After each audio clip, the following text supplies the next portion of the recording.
Okay, so hi everyone. In this video, we are going to discuss about memory management.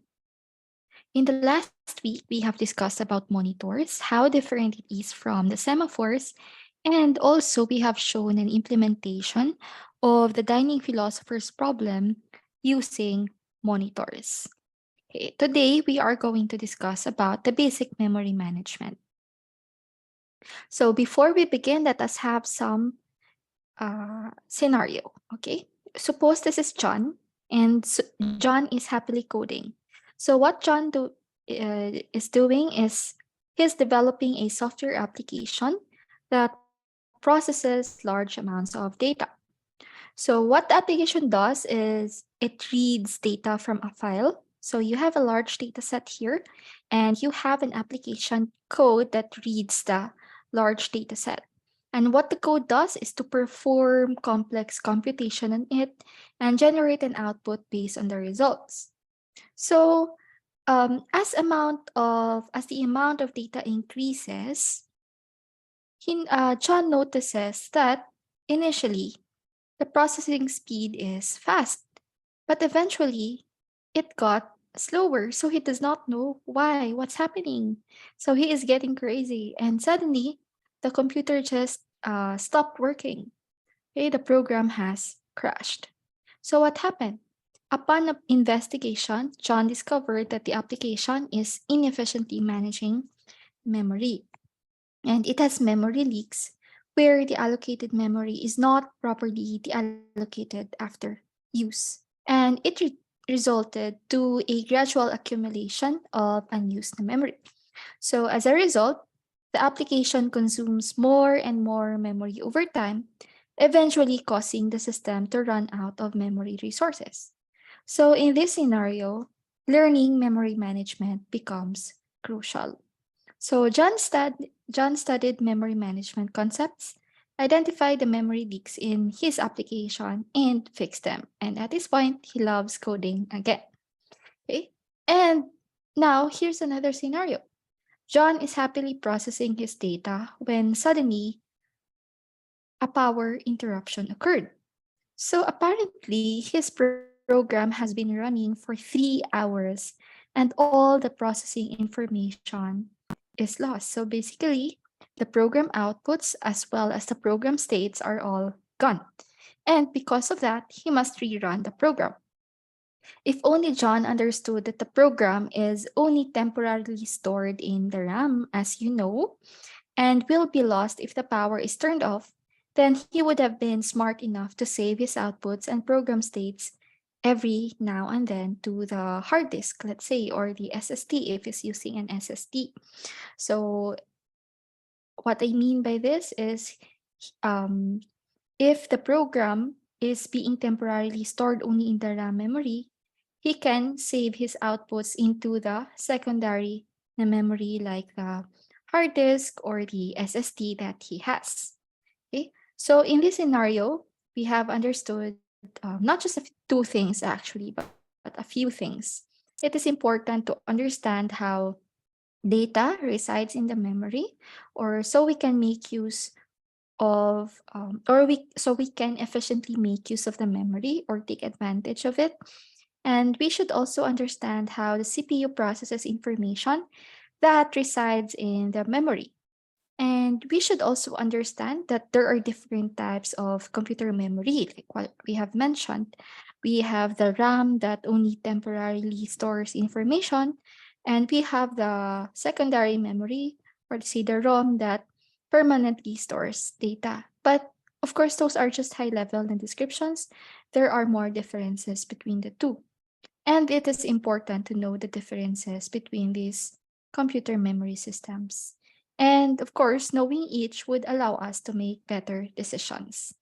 Okay, so our goal for this lecture is to be able to understand the different types of memory, to provide a detailed description of various ways of organizing a memory hardware, and also to discuss various memory management techniques, including paging and segmentation. All right. So now let us proceed to this another scenario. So in the earlier scenario, John has developed an application that processes a lot of data, right? Do you remember? And the question is, where do all this data get stored and how are these getting processed? Okay, so where we store the computer-based data is called the memory. But as I mentioned, the type of memory we use to store depends a lot on how long we need to hold on to that information. So do we need the data temporarily only or do we need it permanently? And why does it matter? And not all memory needs to last forever. Sometimes we just need information temporarily. For example, uh, in the case of we want to order food, we only need to remember the restaurant's phone number long enough for us to dial the number. And this idea applies to the running software on our computers as well. So you can see here an illustration.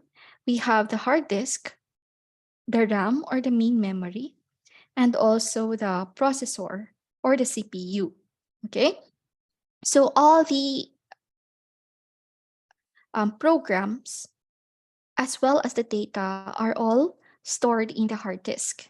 Okay, and when a command to run a program is sent to the CPU, what the CPU does is to retrieve the data from the RAM in order to access what instruction it needs to execute. Okay, so if we want to run a certain program, we must load it into the or transfer it from the hard disk into the main memory or the RAM.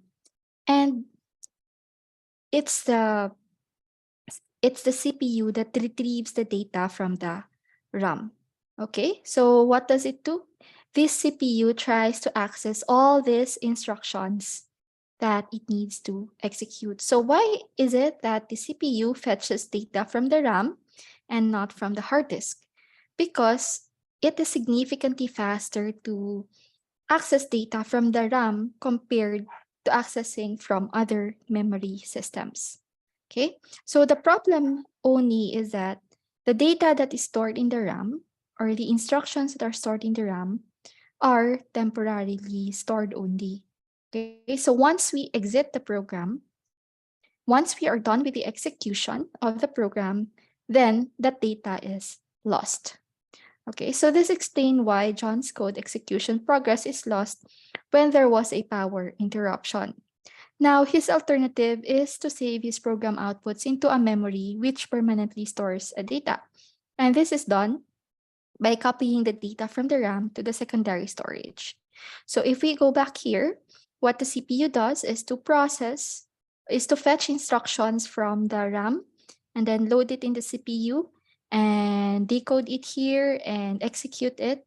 And then after it is done processing, it will return the some what it executed into the RAM. Okay, and if we need that data, then we will have to transfer that data from the RAM into the hard disk, okay, or the ROM. Yeah.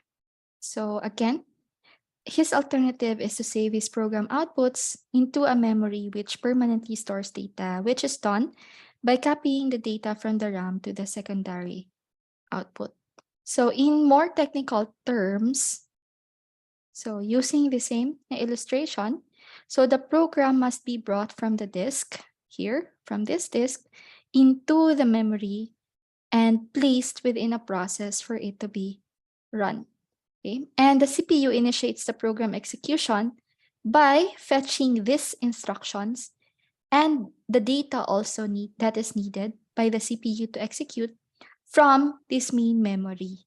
Okay, and after processing, after the CPU is done processing, the CPU stores the results back into the main memory.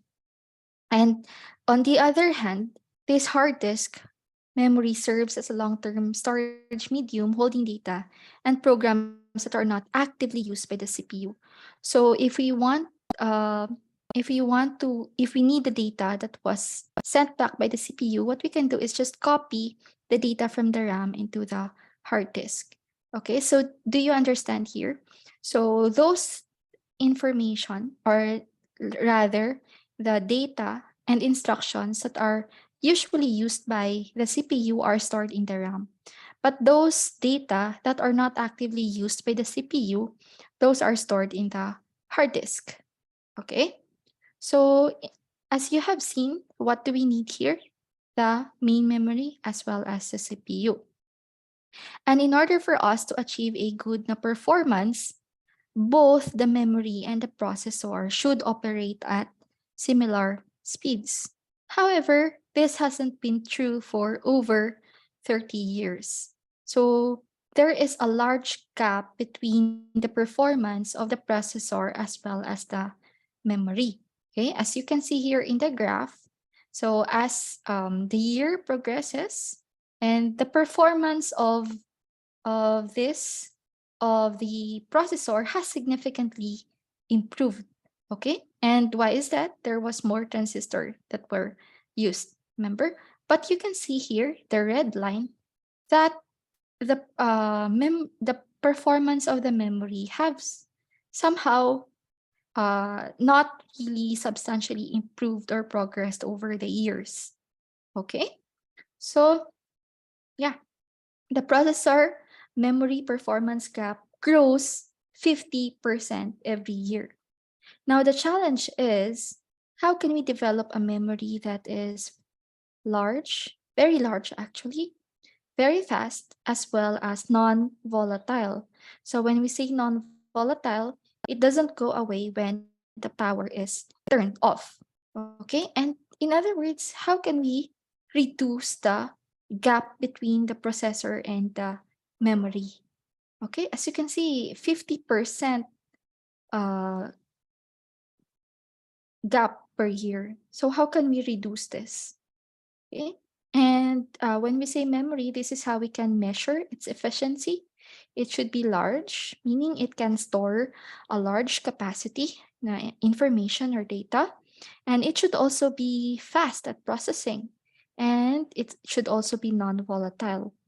Unfortunately, our technology does not provide such memories at present. There is no such technology that provides all three. What the real world has is that a memory that is very large, very fast, not too cheap but affordable, and there you can only pick two. So it could be very large or very fast and affordable, or um, affordable and very large, but not a memory that has all these three. No? Okay. Now, what we can have is this alternative, the memory na hierarchy. So what is a memory na hierarchy? Okay. So over the years, people have discovered this concept, and in which computers have a few megabytes of very fast, expensive, volatile cache na memory, a few gigabytes only of medium speed or medium price na volatile na main memory, and a few terabytes of slow, cheap, non-volatile, magnetic, or solid state na disk storage. Not to mention some removable storage like USB sticks, etc. Okay? So in other words, memory hierarchy has different levels of memory, in which some are small and fast and others are large and slow. Okay, and this is how we can picture out the memory hierarchy. So at the bottom of the hierarchy is the USB or flash memory, or the SSD that you have, or the hard disk that you have. So it is non-volatile and it is also cheap, but it is slow and it is slow. All right. So in other words, when we try to transfer and access information, so it could be slow. But the benefit of having this memory is it has large na capacity. And another would be the random access na memory, or the the RAM pala, or the secondary na storage that we have. So compared to the secondary storage or the SSD or hard disk, it is volatile. Okay, so in other words, if the power is turned off, then the data is lost. Okay, but compared to the SSD or hard disk that are cheap, this is a bit affordable naman siya. And it has only a medium na capacity compared to the large capacity of the secondary na memory, but it is faster compared to the secondary memory. And on the higher, um, on top of the hierarchy is the CPU cache as well as the CPU na registers. So the CPU cache is much smaller compared to the random access na memory, and it is also volatile, but very expensive, much faster, but it has a very small na capacity. And on the top of the hierarchy is the one that, of course, resides to the CPU in the CPU. Okay, the CPU registers, and like RAM and CPU cache, these are volatile, and it is also very expensive, very fast, but it has the least na capacity out of all these memories. So what you can notice here is that as the size of the memory is smaller, it is also faster, but it is more expensive per byte. But as you go from the top to the bottom of the hierarchy, the capacity becomes larger, but it is a slower na performance, and it is also cheaper per byte. So the more expensive but faster memory na technologies are used in smaller quantities, while slower but more cost-effective na memory technologies provide larger storage na capacities. So as you can see, there is a trade-off between cost, size, as well as speed. Okay, so what is the significance of the memory hierarchy? So what the memory hierarchy does is it provides fast access to frequently used data and instructions. So it is designed for this purpose. Okay, and it is the memory manager that manages this memory hierarchy. So why is it? Bakit kaya? Why is it designed to provide fast access to frequently used data and instructions? So going back to here, so it gives us an improved na performance.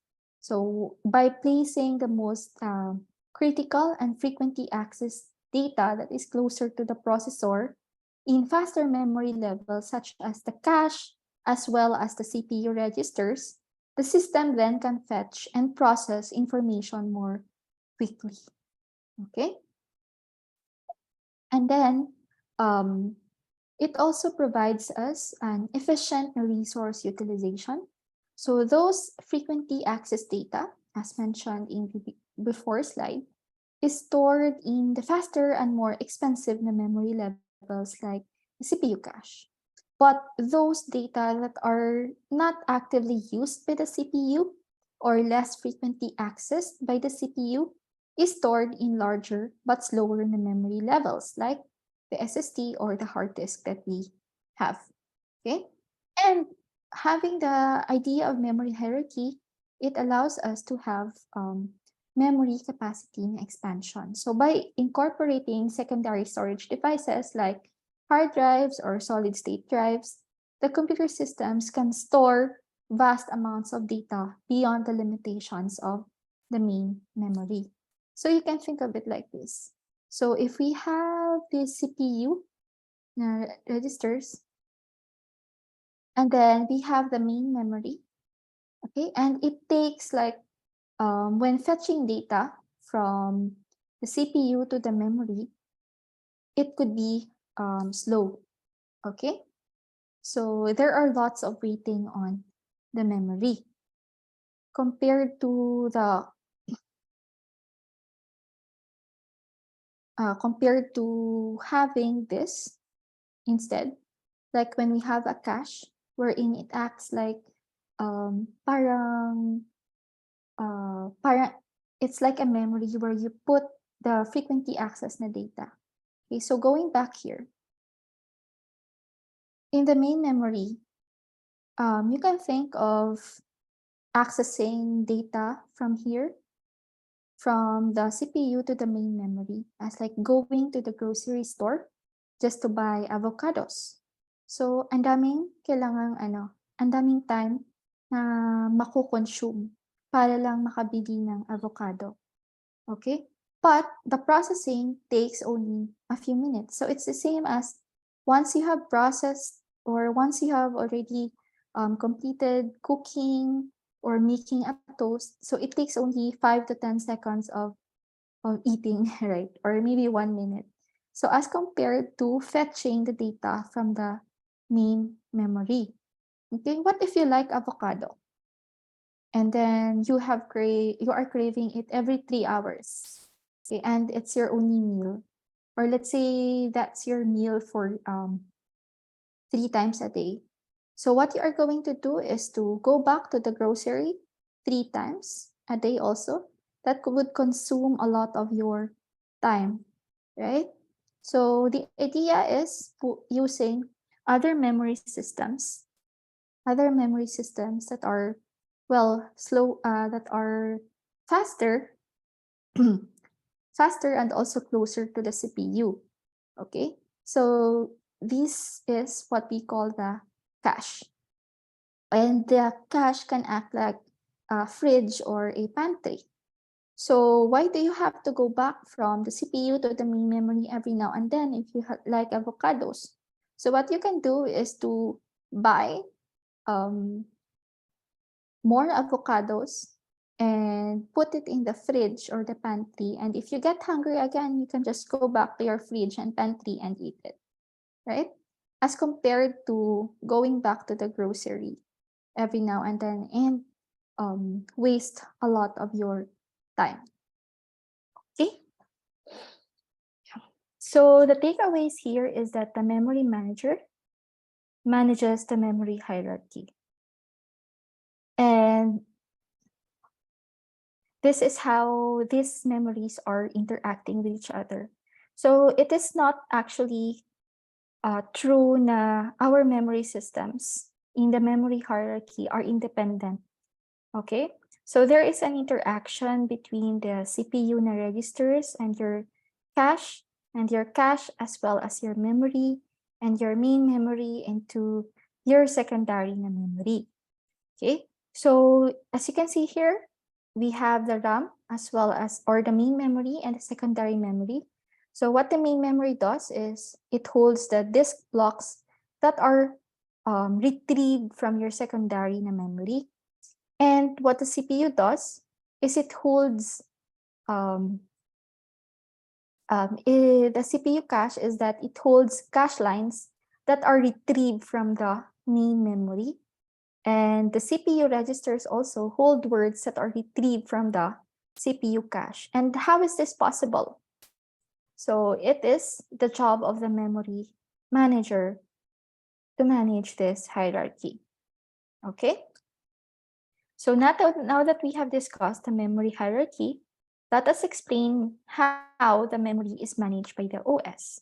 So let us quickly go back to John and his misadventure. So as I have told you earlier, John was processing a large data set using the application that he developed. Okay. And from what you know, this large data set as well as the code is being stored in the secondary memory. And when we execute the code and when the code started to process this large data set, then it is being done in the RAM. Okay, the CPU fetches the data from the main memory and processes it. And as you know, those na processes, when a program is in execution, then it makes use of the memory. Okay, and each na program has a PCB or program control block, which contains the stack or the heap, the data, as well as the code, and also the CPU registers that they are using. Okay, so assuming that John got bored for his program to run and decides to play a game as well. So John has already opened the Android Studio because he is running some program. And then he also opened another application, Genshin Impact, let's say, because he wanted to play. So as I mentioned, every time you open it, every time you have a process in execution or program in execution, it becomes a process and will then have its own PCB. Okay, so suddenly the computer has crashed. So John is getting crazy. And note that there are also some processes running in the background. So these are the system processes. And also there are some memory that is being used by your OS as well. So all these processes, the Android Studio, the Genshin Impact, the system processes, these are all sharing on the RAM or the main memory. Okay, but the RAM is limited and too much na running processes can slow down its performance and might end up getting the computer crashed. Okay? So how does the OS manage the sharing? This is what we call, there is what we call the single continuous and the partition model. Okay, so in the single continuous model, so there is no sharing and only one process occupies the RAM at a time. So when one process completes, another process is being allocated to the RAM. So assuming that we have here the Android Studio as well as the Genshin Impact. And note that in your RAM, there are also some system processes that are occupying the RAM. Okay, those processes that are running in the background. So since isa-isa lang siya, so only one process can occupy the RAM at a time. So in this time, only Genshin Impact is using the RAM. So once it is done, then it's the turn of the Android Studio to use the RAM. Okay, so as long, okay, moving into the other model. So we are done with the single contiguous model wherein there is no sharing.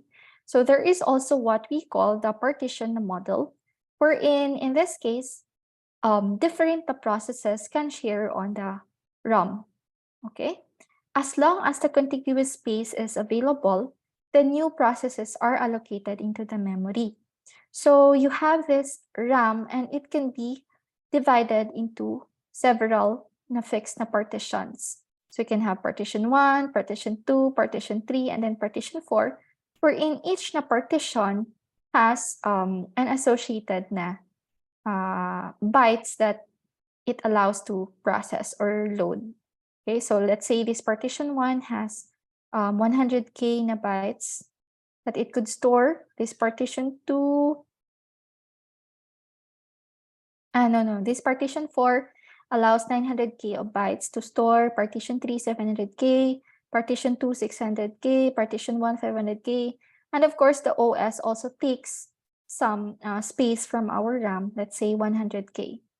Okay, so there are different models or different mechanisms for the partition model.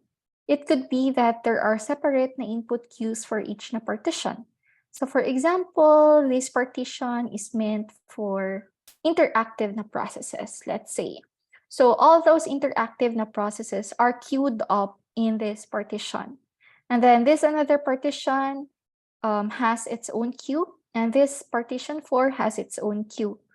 Okay, so there is also another mechanism here wherein it is named as a single input queue.